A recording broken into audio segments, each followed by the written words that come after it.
Call of the Night Volume 3 Review. Ko is a human, Nasuna is a vampire. Together they meet up every night to hang out, play video games, and eat food, with Ko being the main course. But one night Ko is ambushed by a group of female vampires who gives him a choice. Choose one of them to turn him or die. Despite him really wanting to become a vampire, he wishes for Nasuna to do it.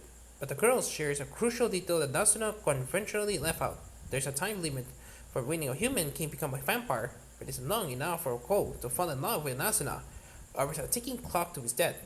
The first two volumes of Call of the Night have kept the series in the tight focus, circulating just around Ko and Nasuna for little information about the life of vampires and how they integrate with the human population.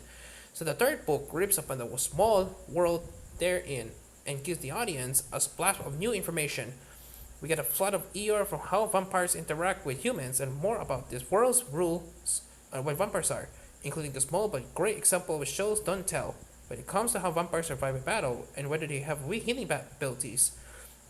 The new vampires we met so far are all female and make fabulous introductions. They're not only distinctly designed but also make their mark with their unique pick-up lines, or in this case, tactics for capturing their prey. Their dialogue is snappy and perfectly gets across that all these girls have known each other for a long time, so hopefully we get to see more of them as the series progresses. We also get a glimpse of Nasuna's plays and their dynamic.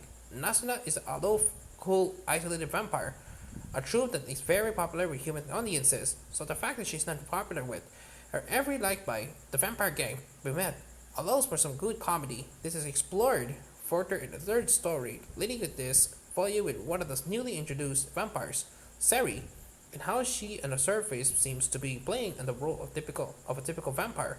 McCall finds out that there's more to her than meets the eye. I won't spoil what, but the interactions are interesting to watch unfold, even with the small hints of victim blaming spotty the waters of what the series is trying to get across. The second story of the volume involves a new character, Mahiro Saki, who, like Ko, is having a secret life involving a female at night time.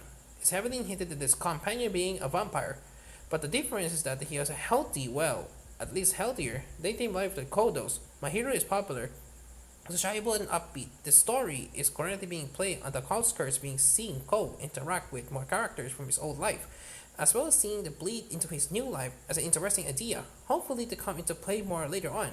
Junko Oda continues to her lovely translation here. There are no notes, but you can imagine that the various pickup lines. The vampires must have been tricky to get across in English, so well done for that. Kotoyama's art also continues to shine. This volume has introduced some minor combat and action, but all of it is very clear to follow. Each new offering the Call of the Night is pleasure to take a bite into. For the interesting characters and evolving story, this vampire series continues to be fang above the rest. Recommended. 9/10.